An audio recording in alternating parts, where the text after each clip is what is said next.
누가복음 강의 25번째 시간입니다. 누가복음입니다. 자꾸 누가복음이네요. 이 9장의 사건은요, 갈릴리 사역 3차 갈릴리 사역 이 시작을 알리는데요. 예수님의 공생애가 3년으로 봅니다. 3년 동안 서른이 되신 이후에 3년 동안 공적인 사역을 하시는데, 공적인 사역의 시작이 유월절이었고 공적인 사역의 마지막이 유월절이라고 봅니다. 그래서 유월절을 실제로 공생의 사역 가운데 3년 동안 4번을 지나가게 돼요. 시작과 끝을 합해서. 근데 이 사건은 세 번째 유월절에 가까운 사건입니다. 4번째 유월절에 가셨을 때, 유월절 때 십자가에 달리시는 거고요. 그냥 1년 전 정도라고 보시면 돼요. 십자가에 달리시죠. 이때부터 예수님이 그동안 데리고 다녔던 제자들에게 구체적으로 제자들이 자신이 없어도 사역할 수 있도록 훈련을 시키는 장면들이 나옵니다. 그 사건이 이제 오늘 9장 1절에 나오는데요. 예수께서 12제자를 불러 모으사 모든 귀신을 제어하며 병을 고치는 능력과 권위를 주시고 하시죠. 예수님께서 여기서 특별히 사도들에게 힘과 권세를 주시는데, 어떠한 힘과 권세를 주시느냐? 귀신을 제어하는 능력과 권세를 주시고 병을 고치는 능력과 권세를 주십니다. 그리고 2절 말씀에 하나님의 나라를 전파하며 앓는 자를 고치게 하려고 보내셨다 그래요. 그래서 하나님의 말씀을 전파하는 거, 하나님 나라를 전파하는 거, 이것이 예수 그리스도의 복음을 전파하는 건데, 좀 이게 의아할 수 있어요. 왜냐? 이때까지만 해도 제자들이 복음을 제대로 이해했을까요? 제대로 이해하지 못한다고 볼 수 있습니다. 왜냐? 1년 후에 십자가에 달리시기 전에 제자들이 예수님 체포당할 때 어떻게 했어요? 다 도망갔죠.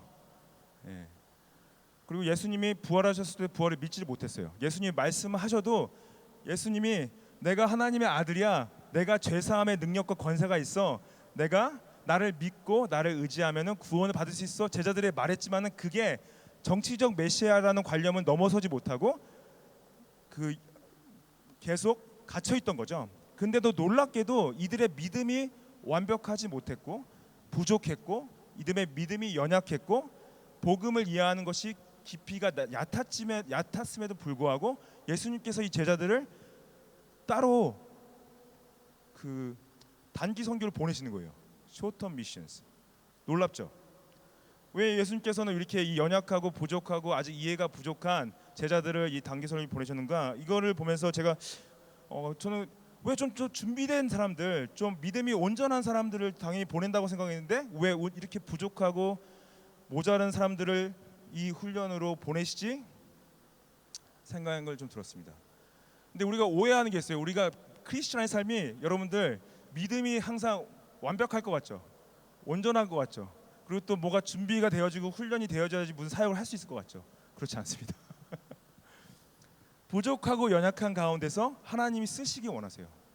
그 이유를 이제 나오는데 3절 말씀 보시면은 이르시되 여행을 위하여 아무것도 가지지 말라, 지팡이나 배낭이나 양식이나 돈이나 두보롯을 가지지 말라 그러세요.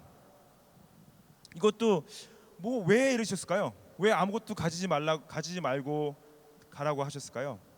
우리가 생각하기에는 그래도 좀 준비되어야 되잖아요.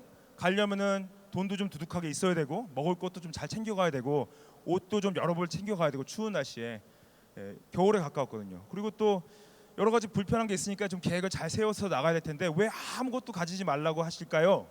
왜 그랬을까요?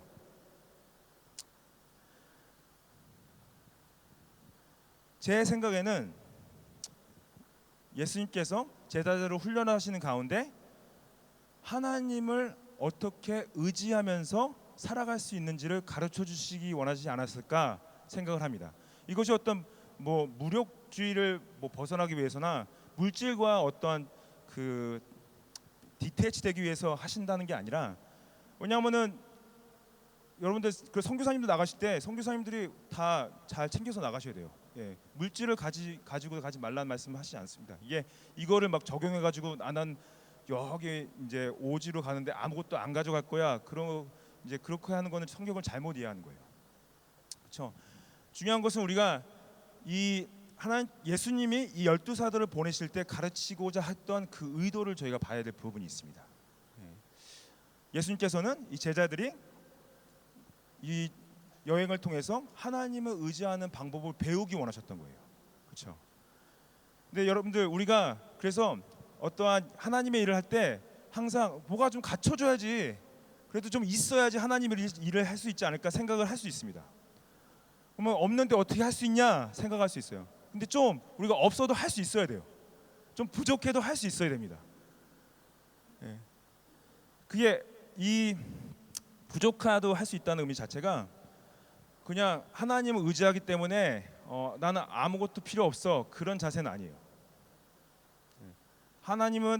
하나님께서 공급하실 수 있기 때문에 그걸 믿고 나아가는 거지, 계획을 세우지 말라, 무소유를 하라 그런 말씀을 하시는 게 아닙니다. 좀 부족하고 없을지라도 우리가 순종해야 될 때가 있다는 거예요.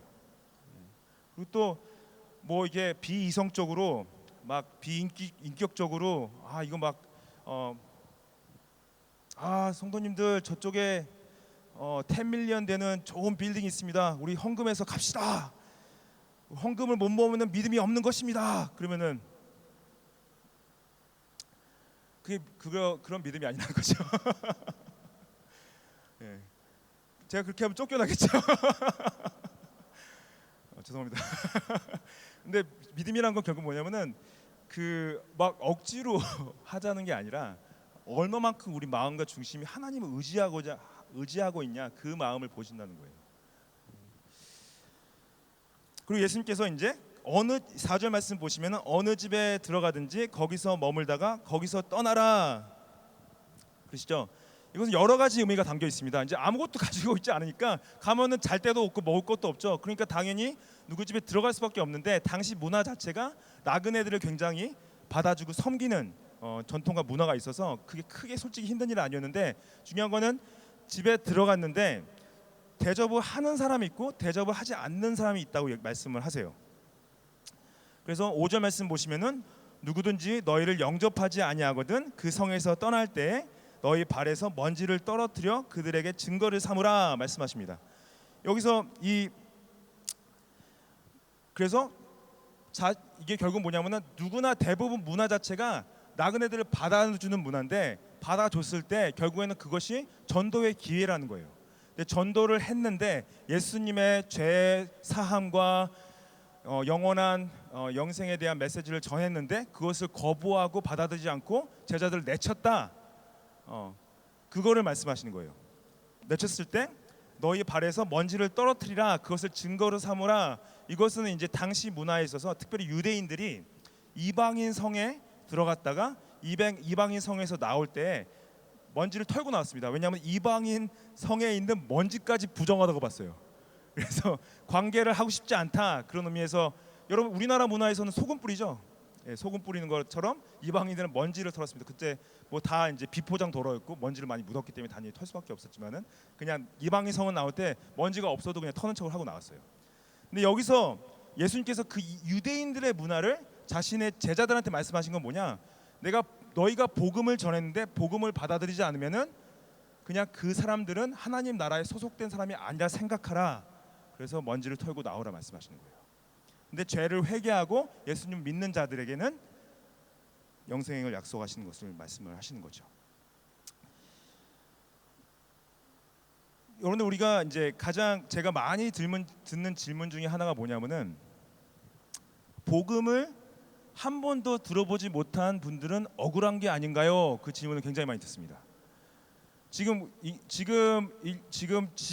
현재 우리가 사는 지구의 전체 인구가 거의 지금 한 7억 8천만, 그래서 한 8억 가까이 되고 있어요. 8억 가까이 되는데 여러분들 8억 명 중에 복음을 한 번도 못 들어보신 분들을 몇 명으로 추정하냐면요, 한 3억 3천만 정도가 아직 복음을 한 번도, 예수님의 이름조차도 못 들어봤다고 봅니다. 그러면 그분들은 억울한 게 아닐까요? 그분들은 예수님의 이름을 들어보지도 못했는데 어떻게 이제 구원을 받을 기회조차 없다고 생각하는 거죠.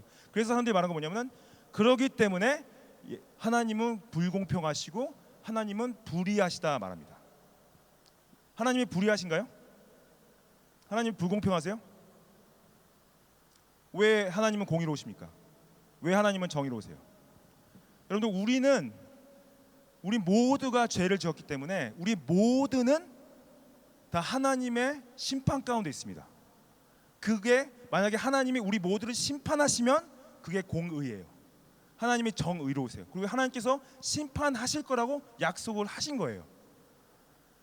근데 그래서 하나님이 공의로우시다면 다 우리 심판하시는데, 하나님께서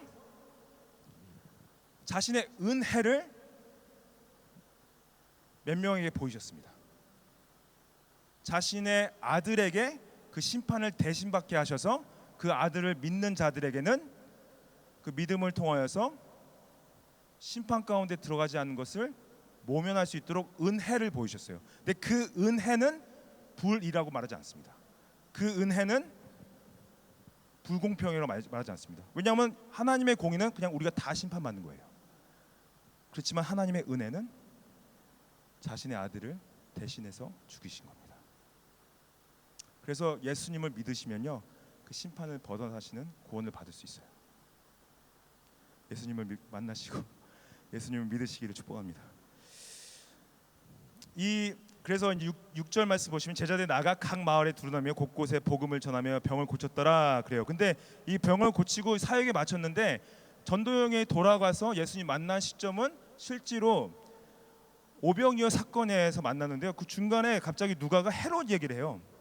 근데 헤롯 얘기가 왜 뜬금없이 여기 헤롯 얘기가 나올까?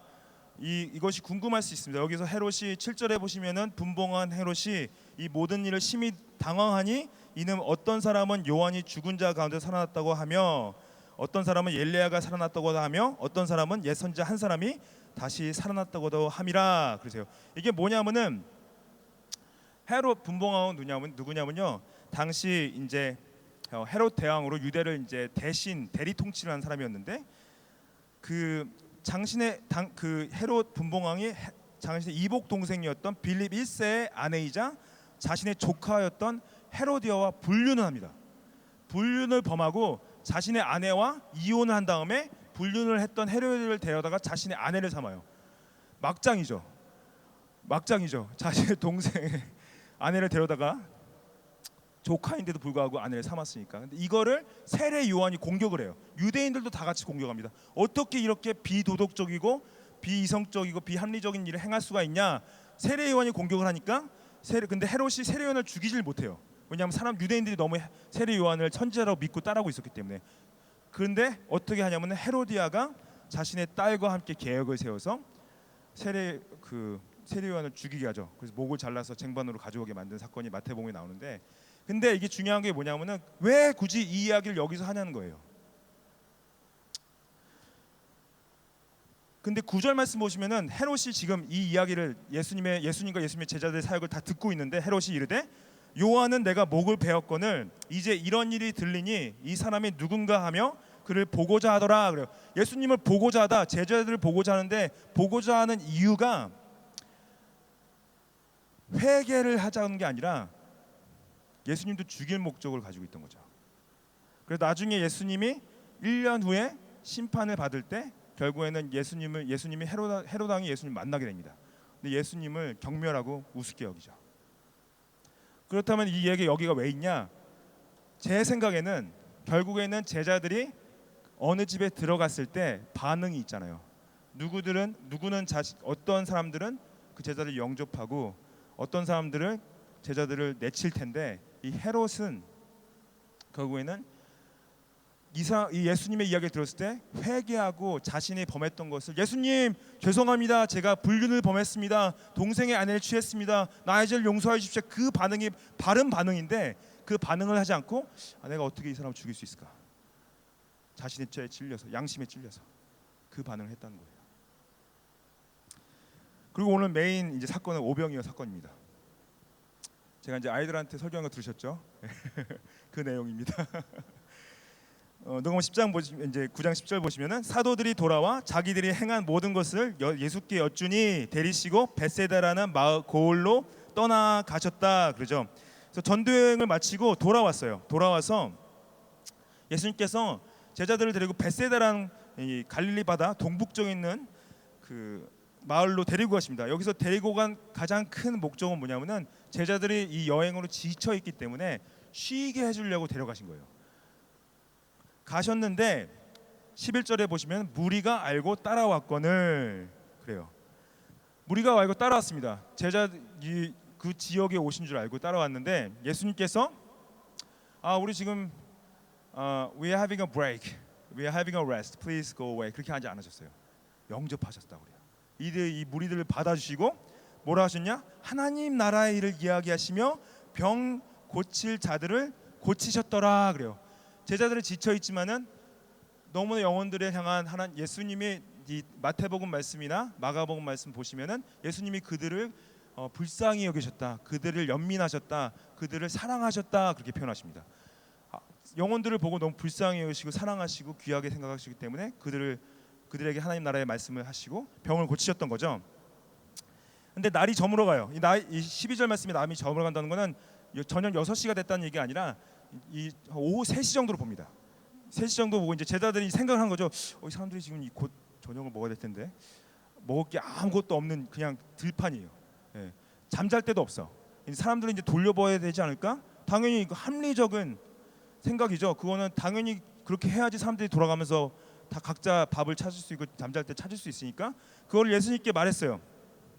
예수님, 무리를 보내어 두루 마을과 촌으로 가서 유하며 먹을 것을 얻게 하소서. 우리가 있는 여기는 빈 들이니이다. 그렇게 말해요. 그러면 이제 그 사람 제자들 기대는 뭐예요? 예수님께서 그래 빨리 내가 이제 무리들에게 다 각자의 길로 가라고 말을 하겠다. 그 기대를 하고 이 얘기를 했겠죠. 근데 예수님께서 정말 뜬금없이 너희들이 먹여줘. 그래요. 너희들이 먹을 걸 주라. 근데 잘 보십시오. 예수님이 제자들이 먹을 게 있는지 알았을까요? 몰랐을까요? 먹을 게 없는지 알았을까요? 몰랐을까요? 아셨어요. 예수님께서 이 제자들이 돈이 있는지 없는지 아셨을까요? 몰랐을까요?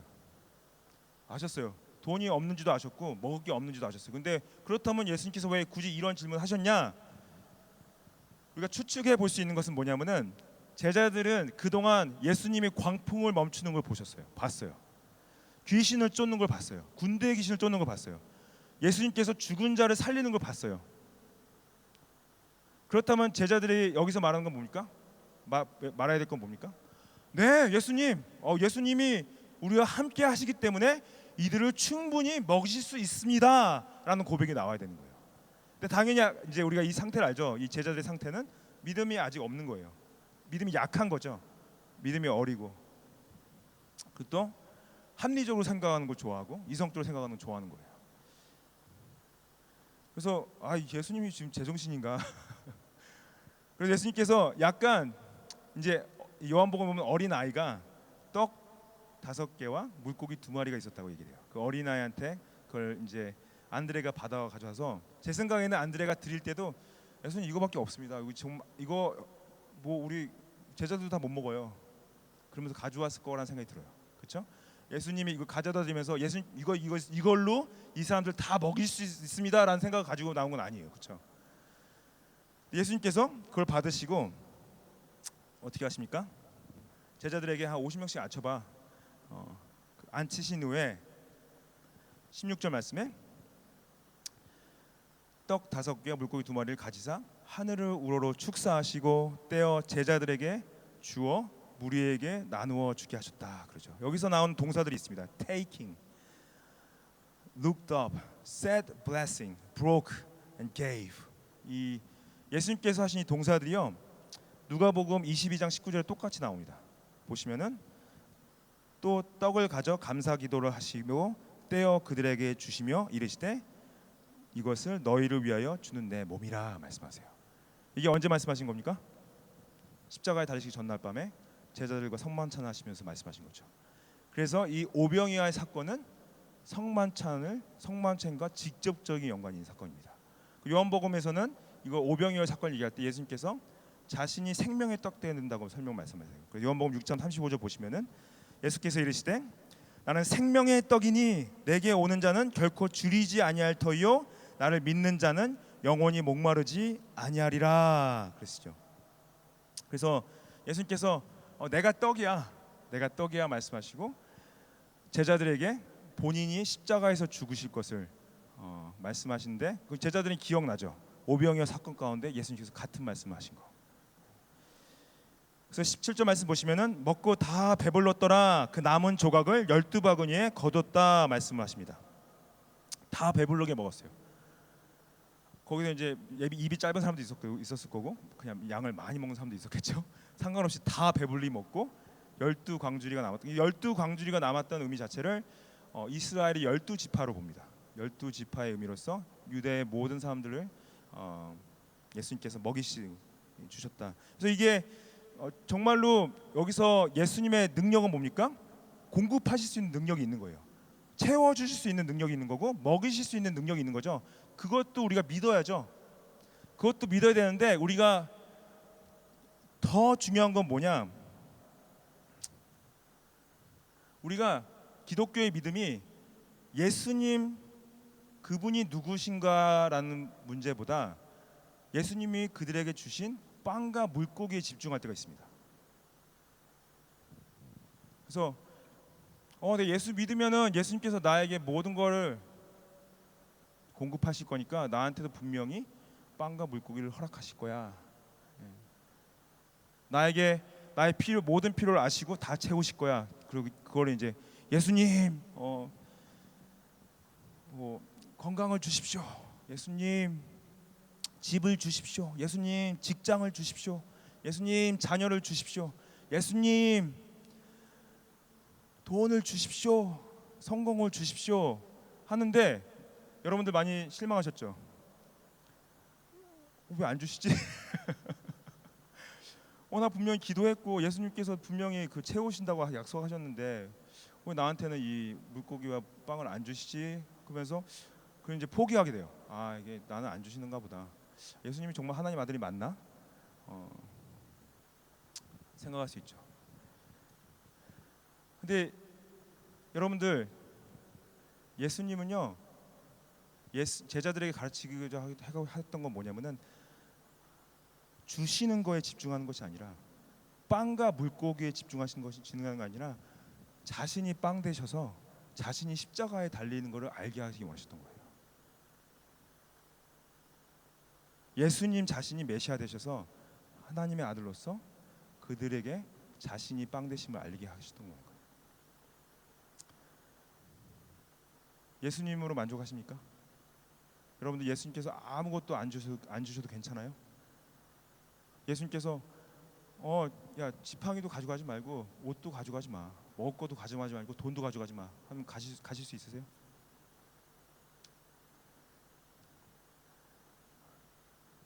저는 갔으면 좋겠습니다.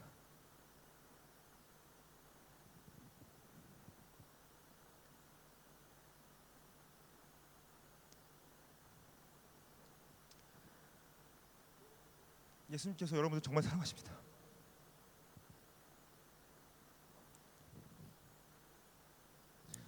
빵보다 자신의 몸을 주셨습니다. 우리가 예수님이 자신을 주신 것에 집중하기 원합니다. 같이 기도하시겠습니다.